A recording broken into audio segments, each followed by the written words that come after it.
Hello everyone, स्वागत है आपका इकरा फिजिक्स पे। जैसा कि आप लोगों को पता है कि लास्ट लेक्चर में हम न्यूमेरिकल्स सॉल्व कर रहे थे रिगार्डिंग वर्क एनर्जी थ्योरम। काफी सारे न्यूमेरिकल्स हमने लास्ट लेक्चर में सॉल्व किए थे, लेकिन अभी भी थोड़े न्यूमेरिकल्स बचे हुए हैं, तो वो न्यूमेरिकल्स हम आज के लेक्चर में देखेंगे। ओके, तो बिना किसी देरी के स्टार्ट करते हैं आज का खूबसूरत सा lecture with our first question. क्या सवाल है समझने की कोशिश करेंगे। क्या बोला है, a system is shown in figure, a force F is equals to mg/2। सवाल क्या है समझने की कोशिश करेंगे। मेरे पास एक स्प्रिंग है जो कि अपनी नेचुरल लेंथ पे है और इसकी नेचुरल लेंथ कितनी है, कैपिटल L। ये स्प्रिंग एक m मास के ब्लॉक से अटैच्ड है और ये ब्लॉक एक पुली के थ्रू एक और ब्लॉक से अटैच्ड है जिसका मास है m/4। अब मैंने क्या किया कि इस ब्लॉक के ऊपर इस डायरेक्शन में एक फोर्स लगाया जिसकी वैल्यू है mg/2। तो मुझसे सवाल में अलग अलग चीजें पूछी। सबसे पहला सवाल क्या है मेरे पास, acceleration of the block at t equals to 0। इस सिचुएशन पे इस ब्लॉक का एक्सेलरेशन क्या होगा। ओके, चलिए, तो सबसे पहली जो बात हम करने जा रहे हैं वो निकालने जा रहे हैं एक्सेलरेशन। तो एक्सेलरेशन की अगर मैं बात करूं तो इसको और इसको, चलो नेक्स्ट पेज पे देखते हैं इसको। यहां पे अगर मैं एक्सेलरेशन की बात करूं तो इसको और इसको एक सिस्टम मानूं तो इस तरफ लग रहा है mg/2 और इस डायरेक्शन में लग रहा है mg/4। तो मुझे ये बात दिखती है कि इस पूरे सिस्टम का इस तरफ जो एक्सेलरेशन होगा वो सेम होगा। तो इसका एक्सेलरेशन a इधर, तो इसका एक्सेलरेशन a इधर। अब क्या मैं इस a एक्सेलरेशन को निकाल सकता हूं क्या? बिल्कुल निकाल सकते हैं। एक्सेलरेशन a क्या होगा, चलाने वाला फोर्स, मतलब जो एक्सेलरेशन की डायरेक्शन में है, चलाने वाला force which is mg/2 minus रोकने वाला फोर्स जो एक्सेलरेशन की अपोजिट डायरेक्शन में है which is mg/4 divided by total mass m plus m/4। Okay, तो ये कितना हो जाएगा, mg/2 माइनस mg/4 तो हो जाएगा mg/4 और m प्लस m/4 हो जाएगा 4 प्लस 1 5 m/4 इंटू 5 m/4। 4 से 4 गया, m से m गया, तो जो मेरे पास एक्सेलरेशन निकल के आया वो निकल के आया g/5। so this is the answer of first question। अगला सवाल क्या बोला है, if maximum displacement of the block is L√3 find K। Basically एक और बात सवाल में दे रखी है, मैं आपको बताना भूल गया, यहाँ पे लिखा हुआ भी है कि ये जो m मास का ब्लॉक है ना, ये हमेशा इस हॉरिजॉन्टल सरफेस पे रहेगा और ये हॉरिजॉन्टल सरफेस हमारे पास स्मूथ है। तो मुझसे ये बात बोली गई है कि if maximum displacement of the block is L√3 find K। तो चलिए वो सिचुएशन बनाते हैं जहां पे इसका डिस्प्लेसमेंट L√3 हो जाएगा। तो क्या सिचुएशन है कि मेरे पास एक हॉरिजॉन्टल सरफेस है कुछ इस तरीके से और यहां से स्प्रिंग अटैच्ड है कुछ इस तरीके से हॉरिजॉन्टल डायरेक्शन में। इनिशियल कंडीशन में मेरे पास स्प्रिंग अटैच्ड है। ये तो था ब्लॉक की मेरी इनिशियल पोजीशन। फाइनली क्या हुआ कि ब्लॉक मेरा यहां पहुंच गया with N displacement of L√3। तो फाइनल कंडीशन मेरे पास क्या हो जाएगी, कुछ इस तरीके से हो जाएगी कि स्प्रिंग कुछ इस तरीके से अटैच्ड है और यहां पे मेरा m मास का ब्लॉक है। ये थी मेरी m/4 की इनिशियल पोजीशन। अब ये m/4 थोड़ा ऊपर आ गया होगा, कितना ऊपर आ गया होगा ये सवाल में मुझे दे रखा है कि ये आगे गया L√3। यही बोला है, ब्लॉक डिस्प्लेसेस L√3। जब ये आगे जाएगा तो ये उतना ही ऊपर आएगा, तो ये जो ब्लॉक ऊपर आएगा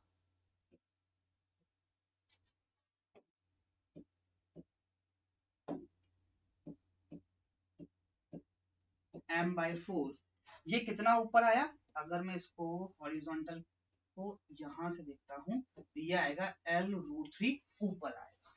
ठीक है, ये मेरे पास हुई फाइनल कंडीशन। मुझे ये बात पता है कि इसकी जो इनिशियली नेचुरल लेंथ थी वो थी L।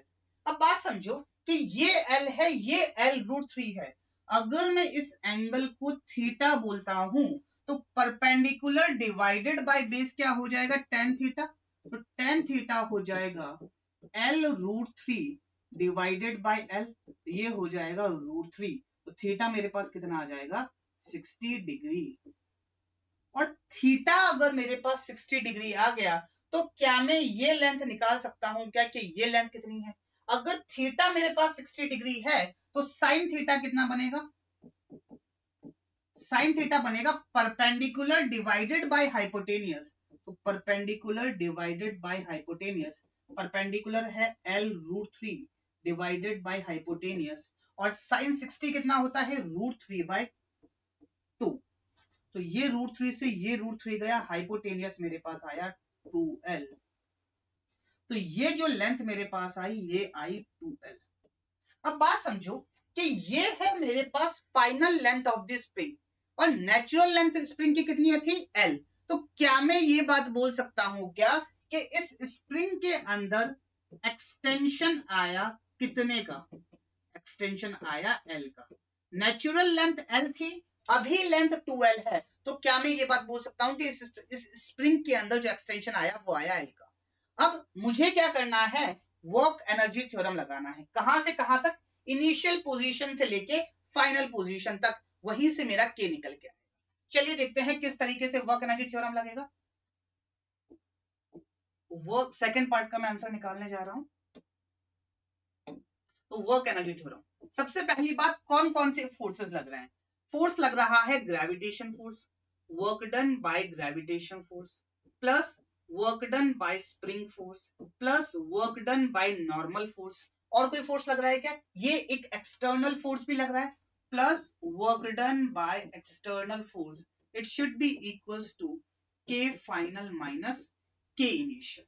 ठीक है, चल अब बात समझेंगे कि work done by gravitational force, इसके ऊपर तो ग्रेविटेशनल फोर्स ने कोई वर्क डन नहीं किया। क्यों, क्योंकि mg नीचे और डिस्प्लेसमेंट इधर।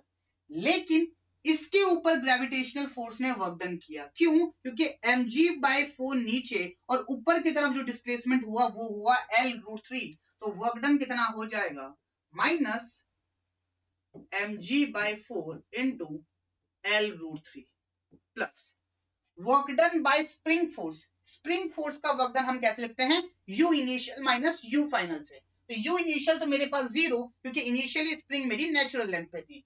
u फाइनल कितना हो जाएगा, 1/2 k इंटू एक्स का स्क्वायर, और एक्सटेंशन कितना है L, तो x की वैल्यू L के बराबर हो जाएगी। तो इसको मैं क्या लिखूंगा, u initial is 0 minus 1/2 k into L का square. Work done by normal force, इसके ऊपर नॉर्मल लगा इस डायरेक्शन में, डिस्प्लेसमेंट इस डायरेक्शन में, तो वर्क डन हो जाएगा नॉर्मल फोर्स का 0। फिर work done by external force F, F लगा इस डायरेक्शन में और डिस्प्लेसमेंट भी हुआ इस डायरेक्शन में, तो वर्क डन बाय F हो जाएगा mg/2 इंटू L√3। तो वर्क डन बाय F हो जाएगा mg/2 इंटू L√3। यहां पे फाइनली भी बॉडी रेस्ट पे थी और इनिशियली भी बॉडी रेस्ट पे थी, तो ये दोनों हो जाएगी 0। चलिए अब किससे क्या जा रहा है, ऐसा करते हैं, इसको इधर ले आते हैं, तो ये क्या बनेगा, mg/2 L√3 minus mg/4 L√3। It should be equals to, ये इस तरफ जाएगा तो पॉजिटिव हो जाएगा, 1/2 KL स्क्वायर। देखो ये L से एक L गया, mg√3 कॉमन आ गया, अंदर बचेगा 1/2 minus 1/4। It is equals to KL/2।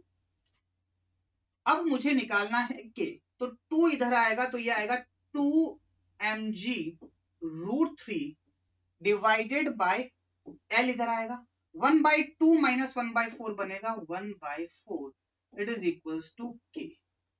तो 2 1 2 2 तो K की जो वैल्यू आएगी वो आएगी √3/2 mg divided by L। This would be the value of K। I hope this question is clear. Okay, चलिए नेक्स्ट पार्ट देखते हैं। नेक्स्ट पार्ट क्या है? Find normal force when block is displaced by L√3। मतलब जब ये यहां पे होगा तब मेरे पास नॉर्मल फोर्स कितना होगा, तो निकाल लेते हैं। कौन सी बड़ी बात है। चलिए, नॉर्मल फोर्स के लिए सबसे पहले इसके ऊपर डाउनवर्ड डायरेक्शन में लग रहा है mg, हॉरिजॉन्टल डायरेक्शन में एक फोर्स लग रहा है F, एक और फोर्स लग रहा होगा टेंशन फोर्स इस डायरेक्शन में, एक फोर्स इस डायरेक्शन में लग रहा होगा, that is my tension force. Next, ऊपर की तरफ लग रहा होगा नॉर्मल फोर्स, एक और फोर्स लग रहा होगा which is K into L। KX होता है स्प्रिंग फोर्स, यहां पे एक्सटेंशन कितना है L, तो यहां पे ऊपर की तरफ एक फोर्स लग रहा होगा, ऊपर की तरफ नहीं, अलोंग द लेंथ, इस तरफ लग रहा होगा K इंटू L।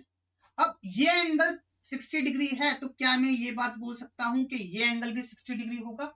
तो ऊपर की तरफ KL का कौन सा कंपोनेंट होगा? cos component, which is KL cos 60 degree. तो cos 60 डिग्री होता है 1/2, तो ये हो जाएगा KL/2। तो ये हुआ ऊपर की तरफ नॉर्मल, ऊपर की तरफ KL/2 और नीचे की तरफ mg। तो क्या मैं ये बात बोल सकता हूं क्या?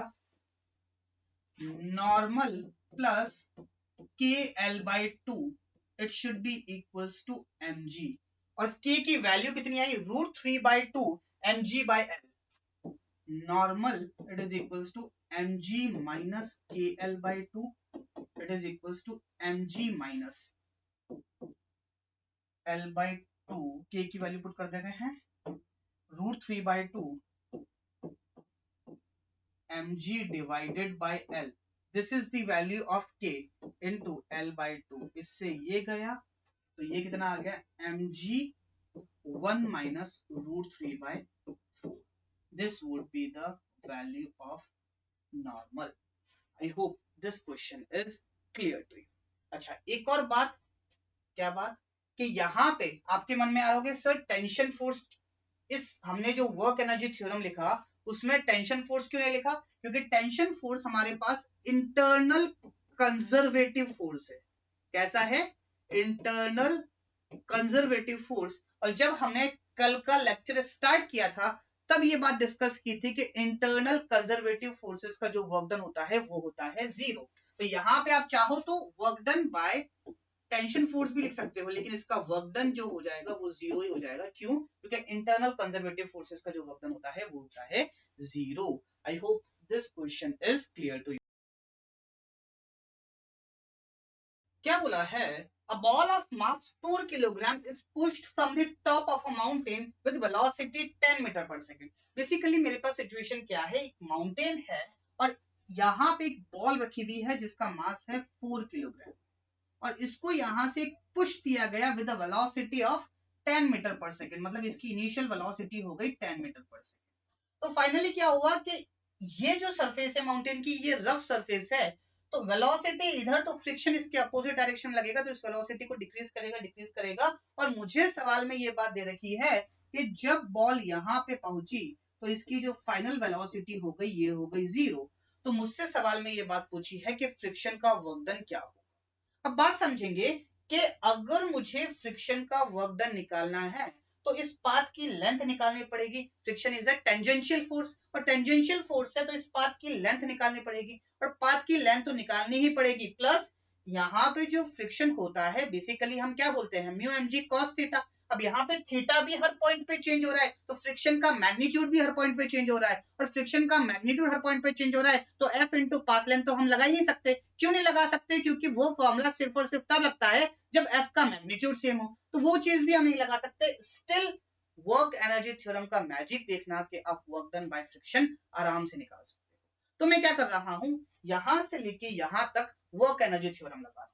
तो work done by gravitational force plus work done by normal force plus work done by friction force, it is equals to K final minus K initial.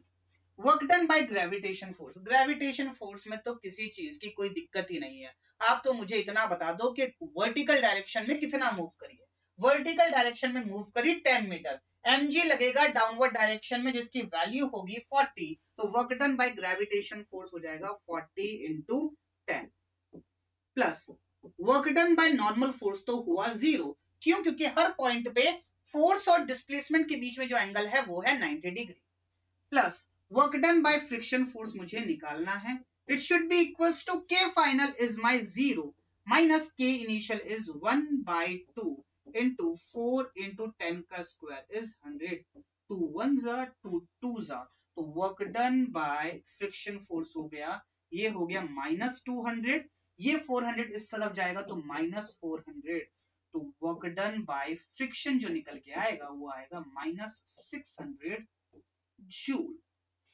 तो देखा, हमको कुछ नहीं पता कि फ्रिक्शन फोर्स कितना लगेगा, कैसे लगेगा, कहां लग रहा है, स्टिल हम वर्क डन निकाल सकते हैं। This is the magic of work energy theorem.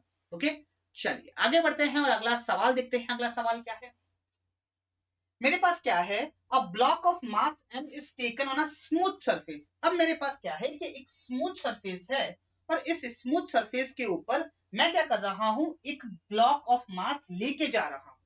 और सबसे इंपॉर्टेंट बात जो सवाल में आपको दे रखी है, कैसे लेके जा रहा, स्लोली। स्लोली का मतलब क्या हुआ, जहां पे भी आपको स्लोली दिख जाए, स्लोली का मतलब क्या हुआ कि इतना धीरे धीरे धीरे धीरे धीरे धीरे कि मानो कि चल ही नहीं रहा है, और चल ही नहीं रहा है तो उसकी वेलोसिटी में कोई चेंज नहीं आ रहा, लेकिन स्टिल बिल्कुल धीरे धीरे धीरे धीरे धीरे धीरे चल रहा है। तो इसका मतलब क्या हुआ कि इसकी वेलोसिटी के अंदर कोई चेंज लाए बिना मैं इसको ऊपर लेके जा रहा हूं, और ऊपर लेके जा रहा हूं तो जाहिर सी बात है कि एक एक्सटर्नल फोर्स लगाना पड़ेगा, और एक्सटर्नल फोर्स किस तरीके से लग रहा है वो मुझे सवाल में दे रखा है कि F which is always tangential direction, कि F का डायरेक्शन हमेशा मेरे पास टेंजेंशियल है। कहने का मतलब इस पॉइंट पे हुआ तो यहां पे, इस पॉइंट पे हुआ तो यहां पे, इस पॉइंट पे हुआ तो यहां पे, इस तरीके से F लग रहा है। तो मुझसे सवाल में ये बात पूछी है कि वर्क डन बाय F क्या। चलिए लगा के देखते हैं क्या क्या सिचुएशन बनती है। ए और बी के बीच में मैं लगा रहा हूं वर्क एनर्जी थ्योरम, तो work done by gravitation plus work done by normal plus work done by external force F, it should be equals to K final minus K initial. अब बात को समझेंगे कि हमको सवाल में ये बात दे रखी है कि बहुत धीरे धीरे लेके जा रहे हैं, तो स्लोली लेके जा रहे हैं तो वेलोसिटी के अंदर कोई चेंज नहीं आएगा, और वेलोसिटी के अंदर कोई चेंज नहीं आएगा तो काइनेटिक एनर्जी के अंदर कहां से चेंज आएगा, मतलब इनिशियल काइनेटिक एनर्जी भी 0 और फाइनल काइनेटिक एनर्जी भी 0। ओके, चलो अब बात समझेंगे कि करना क्या है। वर्क डन बाय नॉर्मल, ये तो हो गया 0, क्यों? क्योंकि angle 90 degree. Work done by gravitation force, mg नीचे वर्टिकली ये मूव किया कितना, h हाइट, तो work done by gravitation force हो जाएगा -mgh plus work done by f, it should be equals to 0, तो वर्क डन बाय f कितना हो जाएगा, mgh। सिंपली एक्सटर्नल फोर्स का वर्क डन क्या हो जाएगा, mgh। इसी चीज को थोड़ा डिटेल में समझने की कोशिश करते हैं, बाकी आंसर तो हमारे पास आ ही गया है ना। चीजों को समझते हैं, चीजें समझेंगे तो सवाल कैसा भी आए, हार्ड से हार्ड आए, हम आसानी से सॉल्व कर लेंगे। ओके, चलिए इसी चीज को डिटेल में समझने की कोशिश करते हैं कि हो क्या रहा है। बेसिकली मुझे सवाल में क्या बात दे रखी है कि मैं इसको हौले हौले हौले हौले लेके जा रहा हूं, और हौले हौले अगर मैं लेके जा रहा हूं तो बात समझेंगे कि अगर मैं इस छोटे से डिस्प्लेसमेंट d की बात करूं तो क्या मैं ये बात बोल सकता हूं कि इस छोटे से डिस्प्लेसमेंट पे जो फोर्स होगा वो इस डायरेक्शन में लगेगा, यस और नो। और लेट्स से ये है मेरे पास छोटा सा डिस्प्लेसमेंट ds1, और लेट्स से इस छोटे से डिस्प्लेसमेंट के लिए जो एंगल ऑफ इंक्लिनेशन है वो है मेरे पास थीटा। याद रखना इस केस में मेरे पास एंगल ऑफ इंक्लिनेशन हर पॉइंट पे चेंज हो रहा है। इस छोटे से डिस्प्लेसमेंट के लिए मैंने ये बात मान ली कि एंगल ऑफ इंक्लिनेशन मेरे पास है θ1। अब ये एंगल ऑफ इंक्लिनेशन θ1 है, तो क्या मैं ये बात बोल सकता हूं कि छोटे से डिस्प्लेसमेंट के लिए जो छोटा सा वर्क डन होगा वो होगा F into ds, यस और नो। अब बात समझेंगे कि अगर मुझे इसको बिल्कुल स्लोली लेके आना है, इसका मतलब क्या हुआ कि वेलोसिटी के अंदर कोई चेंज नहीं आएगा। वेलोसिटी के अंदर कोई चेंज नहीं आएगा मतलब एक्सेलरेशन कुछ भी नहीं आएगा, और एक्सेलरेशन कुछ भी नहीं आएगा तो मतलब इधर का force should be equals to इधर का फोर्स। इधर लग रहा है F और इस तरफ लगेगा इस छोटे से पॉइंट पे mg sin θ1। तो क्या मैं ये बात बोल सकता हूं क्या कि F की वैल्यू आएगी mg sin θ1 into ds1? Yes और no? mg sin θ1 into ds1। अब बात समझेंगे, चलो इसको ds ही रहने दो, छोटे छोटे डिस्प्लेसमेंट हमने ds लिए तो ये छोटे छोटे डिस्प्लेसमेंट ds हो गया मेरे पास। यस और नो? अब मैंने क्या किया, अगले डिस्प्लेसमेंट की बात करता हूं, अगला ds, ये ds। अब फोर्स लगेगा इस डायरेक्शन में और लेट्स से ये जो एंगल है ये है θ2। तो जो इस नेक्स्ट मेरे पास छोटे से डिस्प्लेसमेंट के लिए जो वर्क डन होगा वो होगा अगेन मेरे पास F इंटू ds, लेकिन इस बार जो F लगेगा वो mg इंटू साइन θ1 नहीं लगेगा, क्या लगेगा mg इंटू साइन θ2। तो ये क्या बनेगा mg into sine θ2 into ds। और अगर मुझे टोटल वर्क डन निकालना है तो इन सारे वर्क डन को मुझे ऐड करना पड़ेगा, और ऐड करना पड़ेगा तो टोटल वर्क डन क्या हो जाएगा dw1 plus dw2 plus dw3। इसी तरीके से dw1 कितना है mg sin θ1 into ds plus mg sin θ2 into ds। Next क्या होगा mg sin θ3 इंटू ds। अब ये ds मेरे पास एक कॉन्टिन्यूस फंक्शन बनेगा, तो क्या मैं ऐसा बोल सकता हूं क्या कि यहां से mg मेरे पास कॉमन आ जाएगा। सिंपली मुझे क्या करना है ds into sin θ1 plus ds into sin θ2 plus ds into sin θ3, इन सबको ऐड करना है। अब बात समझेंगे कि ds इंटू साइन θ1 क्या बनेगा। ये देखो ये है मेरे पास, इसको मैं थोड़ा सा जूम कर रहा हूं, ये है मेरे पास ds, ये है एंगल θ1। तो इसका एक कंपोनेंट आएगा इस डायरेक्शन में ds इंटू कॉस θ1 और एक आएगा इस डायरेक्शन में ds इंटू साइन θ1। तो कहने का मतलब क्या हुआ कि डिस्प्लेसमेंट का साइन कंपोनेंट मुझे ये बात बता रहा है कि वर्टिकल डायरेक्शन में कितना डिस्प्लेसमेंट हुआ, और ds का कॉस कंपोनेंट मुझे ये बात बता रहा है कि हॉरिजॉन्टल डायरेक्शन में कितना डिस्प्लेसमेंट हुआ। इसी तरीके से sin θ2 लूंगा तो यहां से लेके यहां तक हुआ, फिर यहां से लेके यहां तक हुआ, फिर यहां से लेके यहां तक हुआ, ऐसे करते करते करते जब सारे ds into sine theta in सबको ऐड करूंगा तो क्या मेरे पास वर्टिकल हाइट आ जाएगी, और वर्टिकल हाइट आ जाएगी तो क्या मैं इसको mgh लिख सकता हूं क्या। This would be the total work done. I hope this question is clear. Okay चलिए आगे बढ़ते हैं और अगला सवाल देखते हैं। अगला सवाल क्या है, अब मेरे पास क्या है, सवाल सेम है। ये जो सरफेस स्मूथ थी ना, अब मेरे पास ये सरफेस आ गई रफ सरफेस आ गई। तो कौन सी बड़ी बात है। अभी तक हम क्या कर रहे थे, इसी सवाल को सॉल्व करने के दो तरीके हैं हमारे पास। सबसे पहला तरीका work done by gravitation plus work done by normal plus work done by friction plus work done by F, it should be equals to k final minus k initial. सवाल पूरा वही है, पहले सरफेस स्मूथ थी अब surface rough है। अब बात समझेंगे कि वर्क डन बाय ग्रेविटेशन तो वो तो हो जाएगा माइनस mgh, ये कितना हो जाएगा minus mgh। Work done by normal ये तो हो गया 0। अब बात समझो ये k फाइनल और k इनिशियल भी 0 हो गया, क्यों, क्योंकि स्लोली है। अब बात समझो कि ना तो ये निकालना आता है ना ये निकालना आता है, दोनों में से एक पता चल जाए तो बाकी चीजें अपने आप सॉल्व हो जाएगी। समझने की कोशिश करेंगे। मैं निकालने जा रहा हूं work done by friction. Work done by friction के लिए सबसे पहले छोटे से डिस्प्लेसमेंट की बात करते हैं, लेट्स से ये है मेरे पास छोटा सा डिस्प्लेसमेंट ds और लेट्स से ये एंगल है मेरे पास थीटा 1। आई बात समझ? अब बात समझो कि फ्रिक्शन फोर्स कितना लग रहा होगा, mu mg into cos theta 1, yes और नो? फ्रिक्शन फोर्स मेरे पास कितना लग रहा होगा, mu mg into cos theta 1। तो छोटे से डिस्प्लेसमेंट के लिए work done by friction force कितना होगा? Work done by friction force होगा minus mu mg cos theta 1 into ds. This is my छोटा सा work done by friction force for first displacement, yes और नो? इसी तरीके से नेक्स्ट ds के लिए क्या होगा, छोटा सा work done by friction for the next displacement is mu mg into cos theta 2 into ds.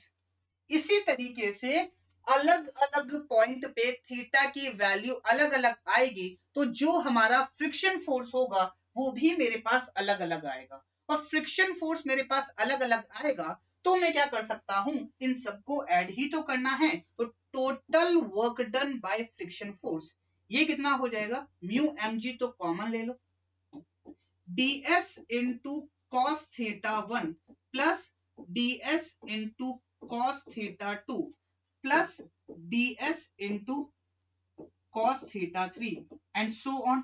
अच्छा एक बात और आपको सवाल में दे रखी है कि ये जो लेंथ है ना ये आपके पास L है। सॉरी आपको बताना भूल गया कि ये जो लेंथ है ना ये आपको सवाल में दे रखा है L। अब बात समझेंगे कि इस ds को मैं बनाता हूं, ये मेरे पास ds, ये मेरे पास थीटा 1, तो इसका ये कंपोनेंट आएगा ds into cos theta 1, yes और नो? इसी तरीके से नेक्स्ट ds लूंगा तो उसके आगे का कंपोनेंट आएगा ds इंटू कॉस थीटा 2 और इन सबको ऐड करता जाऊंगा तो ds cos theta 1, ds cos theta 2, ds cos theta 3, ds cos theta 4, इसी तरीके से ये ऐड होते होते होते होते क्या मैं ये बात बोल सकता हूं कि सबको ऐड करते करते फाइनली जो मेरे पास एडिशन आएगा वो आएगा L। क्यों? क्योंकि मुझे ds cos थीटा 1 क्या बता रहा है कि डिस्प्लेसमेंट का x डायरेक्शन में क्या कंपोनेंट है, मतलब हॉरिजॉन्टल डायरेक्शन में कितना डिस्प्लेस हो रहा है। तो थीटा 1 पे ds cos थीटा 1, इसी तरीके से हॉरिजॉन्टल डायरेक्शन में जितना डिस्प्लेस हो रहा है सबको ऐड करते करते क्या मेरे पास L आ जाएगा, क्या यहाँ पे एक नेगेटिव भी आएगा, तो ये कितना हो जाएगा minus mu mg into L। तो जो मेरे पास वर्क डन निकल के आएगा वो आएगा minus mu mg into L। अब इसी वर्क डन को यहां पुट कर दो, minus mu mg into L plus work done by F, it should be equals to 0। तो work done by F कितना हो जाएगा, mgh plus mu mg into L। This would be the work done by F। I hope this question is clear। इसी चीज को आप एक और तरीके से सोच सकते हैं, कैसे कि बात समझो कि अगर मुझे स्लोली लेके आना है तो यहां पे F लगेगा और पीछे की तरफ लगेगा mg sin थीटा और इस तरफ लगेगा mu mg cos theta, yes और नो? और अगर मैं छोटे से डिस्प्लेसमेंट की बात करूं थीटा 1 की तो ये हो जाएगा थीटा 1 थीटा 1 थीटा 1। तो आपके मन में आ गया होगा कि छोटे से डिस्प्लेसमेंट के लिए mg sin थीटा 1 के लिए क्या कंपोनेंट आएगा, ds। कहने का मतलब क्या हुआ कि छोटे से डिस्प्लेसमेंट के लिए जो छोटा सा वर्क डन होगा वो होगा f इंटू ds। f की वैल्यू किसके बराबर होगी, mu mg cos theta 1 plus mg sin theta 1 into ds, yes और नो? इसी तरीके से dw2 लिखूंगा। अच्छा एक नेगेटिव भी आएगा, नहीं सही है, सही है, बिल्कुल सही है। अब dw2 क्या होगा, mu mg cos theta 2 plus mg sin theta 2 into ds।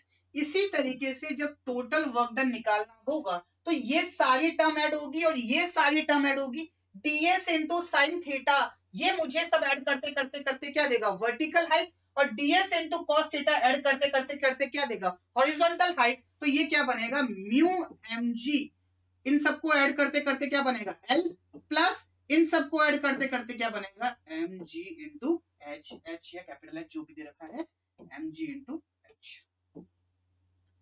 इस तरीके से भी आप सोच सकते थे। I hope this question is clear to you. Okay, चलिए आगे बढ़ते हैं और इसी टाइप के सवाल का एक और पार्ट देखते हैं। क्या बोला है, a block of mass 2 kilogram is taken on a rough surface mu is equals to 0.1 from A to B slowly by applying a force F which is always in tangential direction. Similar तरीके का सवाल है जो हमने अभी solve किया, उसी तरीके का सवाल है। क्या है कि एक ब्लॉक ऑफ मास m, इसको यहां से सरफेस के ऊपर यहां तक लेकर गए बाय अप्लाइंग अ टेंजेंशियल फोर्स f, और इस तरीके से लिखे गए कि हमेशा मेरे पास बॉडी इक्विलिब्रियम में है। क्यों? क्योंकि सवाल में दे रखा है स्लोली। तो मुझसे सवाल में ये बात पूछी है कि f के द्वारा किया गया वर्क डन क्या होगा। चलिए समझने की कोशिश करते हैं क्या क्या सिचुएशन मेरे पास बनेगी। सबसे पहली बात, कौन कौन से फोर्स लग रहे हैं, तो मैं क्या कर रहा हूं, वर्क एनर्जी थ्योरम लगा रहा हूं। Work done by gravitation, work done by normal, plus work done by friction, plus work done by external force, it is equals to K final minus K initial. अब बात समझेंगे work done by gravitation force. Gravitation force को सिर्फ और सिर्फ vertical height से मतलब होता है कि वर्टिकल डायरेक्शन में कितना मूव किया। इनिशियली वर्टिकली हाइट थी h, फाइनली भी h, तो इसका मतलब क्या हुआ कि वर्टिकल डायरेक्शन में ब्लॉक मूव ही नहीं किया, पाथ पे मूव किया। लेकिन जो हमारा ग्रेविटेशनल फोर्स होता है ये कंजर्वेटिव फोर्स होता है, इसको सिर्फ इनिशियल और फाइनल पोजीशन से मतलब होता है। तो इनिशियल पोजीशन पे भी हाइट h, फाइनल पोजीशन पे भी हाइट h, तो work done by gravitational force कितना हो जाएगा, 0। Work done by normal force हमारे पास 0 है। क्यों? क्योंकि हमेशा जो एंगल बन रहा है वो 90 डिग्री बन रहा है। Work done by friction force, friction force के लिए अगेन वही बात कि इस ब्लॉक के ऊपर फॉर एग्जांपल ये यहाँ पे है, ये एंगल बना रहा है θ1, तो पीछे की तरफ जो फ्रिक्शन फोर्स लगेगा वो लगेगा म्यू mg cos θ1। लेट्स इसका डिस्प्लेसमेंट है ds, तो इस छोटे से डिस्प्लेसमेंट के लिए जो वर्क डन होगा वो होगा minus mu mg cos θ1 into ds। इसी तरीके से सारे छोटे छोटे डिस्प्लेसमेंट को ऐड करूंगा तो मेरे पास जो ऐड होगा वो होगा ds into cos θ1, ds into cos θ2। इस तरीके से सबको ऐड करूंगा तो जो मेरे पास लेंथ आएगी वो आएगी हॉरिजॉन्टल लेंथ। तो क्या मैं ये बात बोल सकता हूं क्या कि work done by friction force आएगा minus mu mg into L. तो work done by friction force आया minus mu mg into L, plus work done by F मुझे निकालना है, it should be equals to k final is 0 and k initial is also 0, so it would be equals to 0। तो work done by f आ जाएगा mu mg into l। Mu की बात करते हैं, mu मुझे दे रखा है 0.1, m मुझे दे रखा है 2, g हो गया 10 और l मेरे पास है 200। तो ये 0.1 हटेगा तो एक 0 आएगा, इससे ये गया तो ये आ जाएगा 400 joule. That would be the work done by external force F। I hope this question is clear। Okay? चलिए आगे बढ़ते हैं और अगला सवाल देखते हैं। अगला सवाल क्या है, क्या बोला है, find the speed of the block using work energy theorem। कि मुझे स्पीड ऑफ द ब्लॉक्स बतानी है। वैसे तो हम निकाल सकते हैं, एनएलएम में हमने काफी सवाल सॉल्व किए हैं। अब मुझे बतानी है using work energy theorem when they slide by 2 metre after release. तो सवाल समझेंगे क्या सिचुएशन है। जैसे ही मैं इसको रिलीज करूंगा इसके ऊपर डाउनवर्ड डायरेक्शन में लगेगा 20 न्यूटन का फोर्स, जिसकी वजह से ये नीचे आएगा विद अ सर्टेन एक्सेलरेशन। और मुझे सवाल में क्या बात दे रखी है कि ये नीचे आया 2 मीटर और ये नीचे आया 2 मीटर, तो ये जो ब्लॉक है ये आगे जाएगा 2 मीटर। तो मुझसे सवाल में क्या बात पूछी है, find the speed of the blocks using work energy theorem.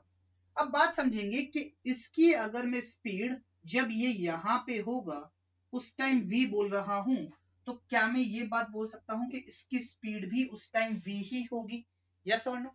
चलिए, तो क्या लगाना है? Work energy theorem. तो सबसे पहले कौन कौन से फोर्स लग रहे हैं? Work done by gravitation plus work done by normal plus work done by tension. और कुछ लग रहा है क्या? और कोई नहीं लग रहा। It is equals to K final minus K initial.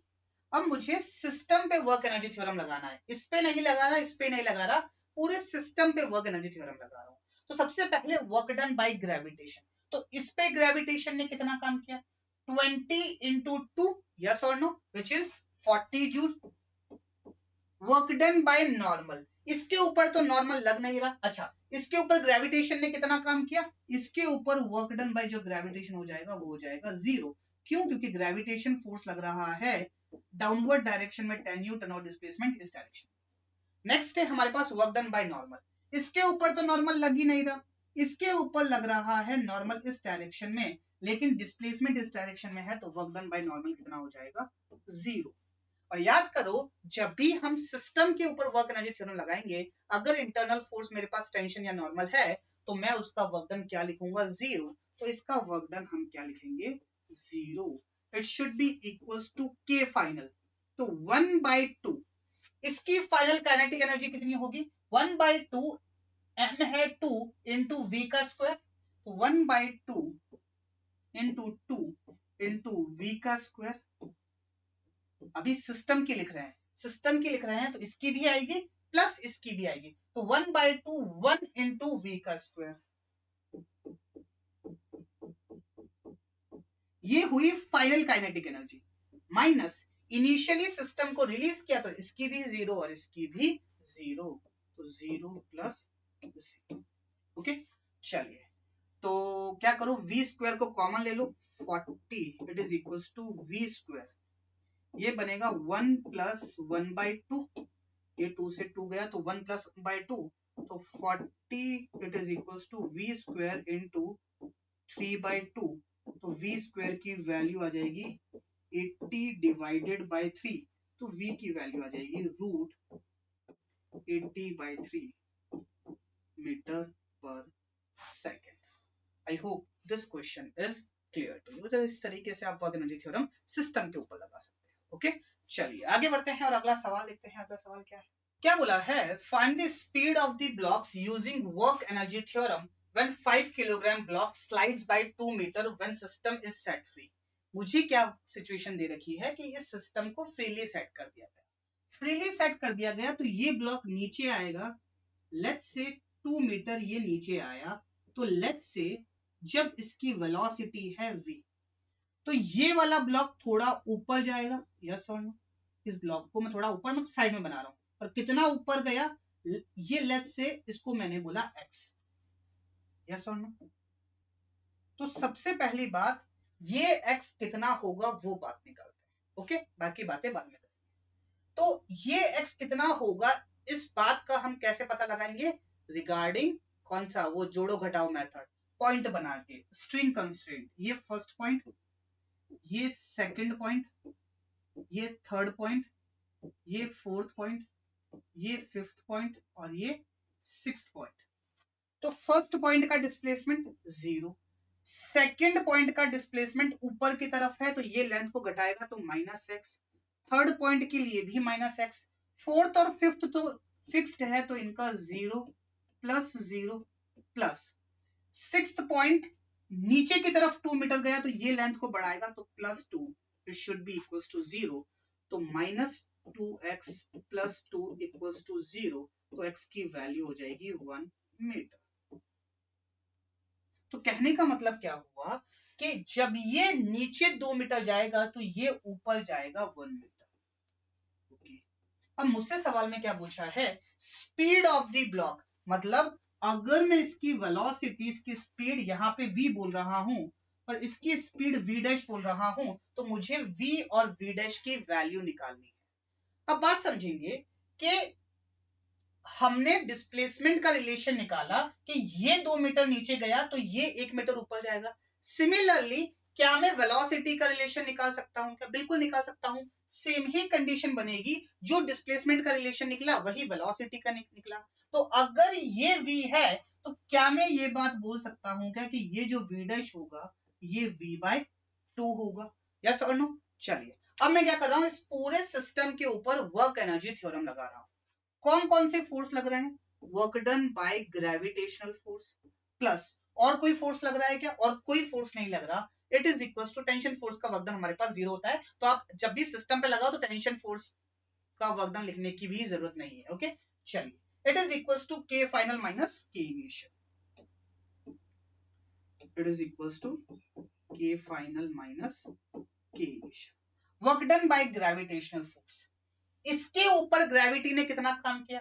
50 Newton लगा नीचे, इसका डिस्प्लेसमेंट हुआ 2 नीचे, तो इसके ऊपर जो काम हुआ होगा वो होगा 50 इंटू 2 प्लस सिस्टम के ऊपर लिख रहे हैं तो इसकी और इसकी दोनों की बात होगी। इसके ऊपर ग्रेविटेशनल फोर्स लगा 20 नीचे और इसका डिस्प्लेसमेंट ऊपर की तरफ हुआ 1, तो इसके ऊपर होगा -20 into 1। It is equal to K final.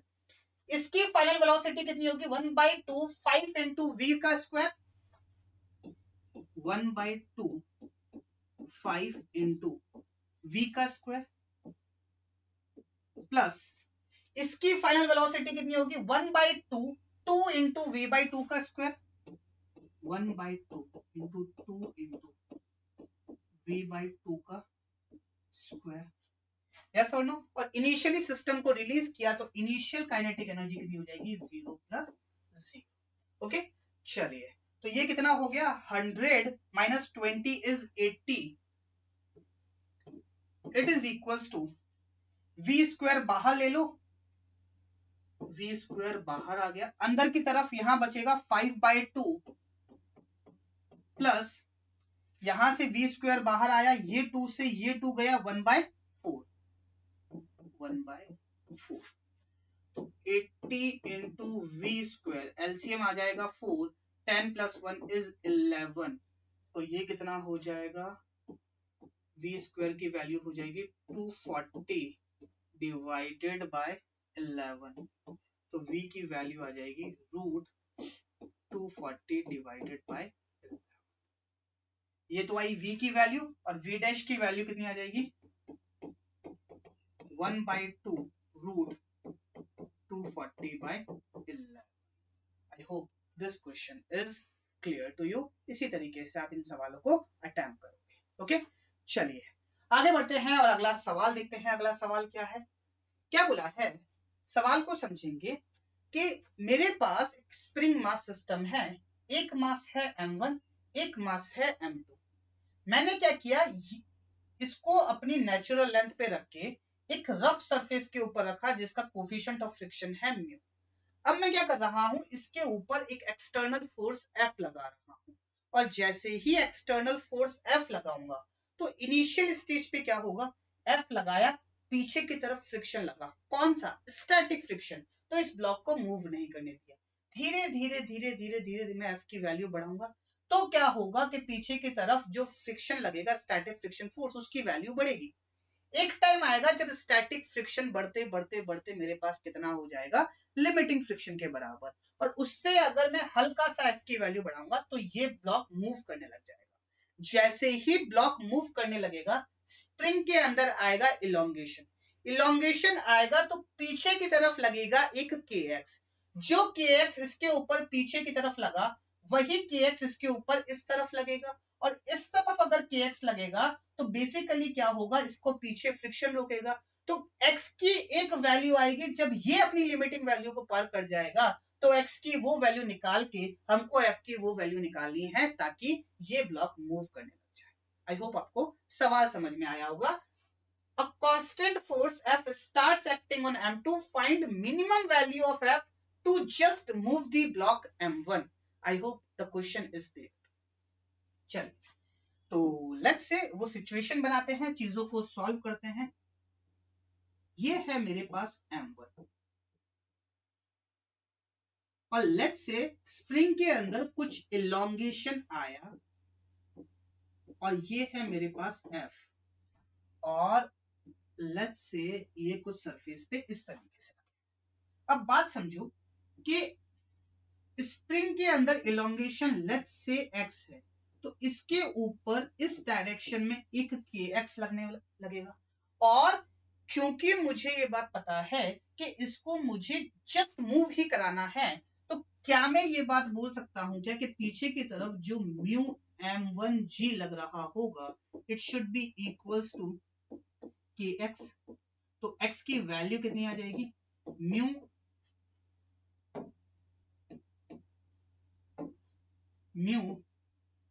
m1g divided by k, mu m1g divided by k। अब बात समझेंगे कि जब तक x की ये वैल्यू आई, ये ब्लॉक तो थोड़ा सा मूव कर ही रहा था, जिसकी वजह से ही तो ये इलोंगेशन आया। और जैसे ही मूव कर रहा था, इसका मतलब क्या हुआ कि पहले f ज्यादा था, f ज्यादा था, f ज्यादा था। एक टाइम आएगा जब मेरे पास बेसिकली जस्ट अ सेकंड,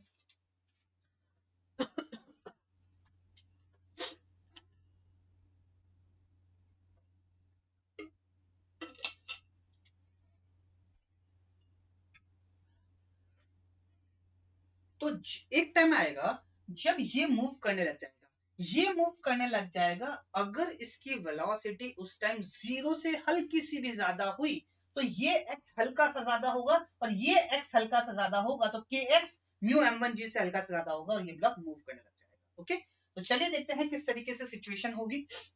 यहाँ पे x की वैल्यू मेरे पास आ गई, मैं क्या लगा रहा हूं, वर्क एनर्जी थ्योरम। किसके ऊपर, m2 के ऊपर। तो वर्क एनर्जी थ्योरम क्या कहता है, work done by gravitation plus work done by spring plus work done by friction plus work done by F, it is equals to K final minus K initial. तो work done by gravity, m2 के ऊपर gravitational force ने कोई work done नहीं किया, क्यों, क्योंकि force इधर डिस्प्लेसमेंट इधर, तो ये हो गया 0। वर्क डन बाय नॉर्मल भी आएगा, वो आएगा 0। ठीक है, work done by spring, work done by spring में क्या लिखूंगा, ui माइनस uf। इनिशियली जो मेरी स्प्रिंग थी वो नेचुरल लेंथ पे थी, फाइनली उसके अंदर इलोंगेशन आया kx, तो ui तो मेरे पास हो गया 0 minus 1/2 kx square plus work done by friction, friction ने कितना काम किया, पीछे की तरफ जो फ्रिक्शन लगा उसकी वैल्यू आई म्यू इंटू m2 इंटू जी, और इस तरफ जो डिस्प्लेसमेंट हुआ वो हुआ x, तो वर्क डन बाय फ्रिक्शन हो जाएगा mu m2g into X plus work done by f, f की वैल्यू कितनी है, f into X, it should be equals to 1/2 mv square minus 0। Initially मेरे पास ब्लॉक रेस्ट पे था, लेट्स से इसकी वेलोसिटी उस टाइम है v। अब बात समझो कि मुझे क्या चाहिए कि फोर्स की मिनिमम वैल्यू चाहिए।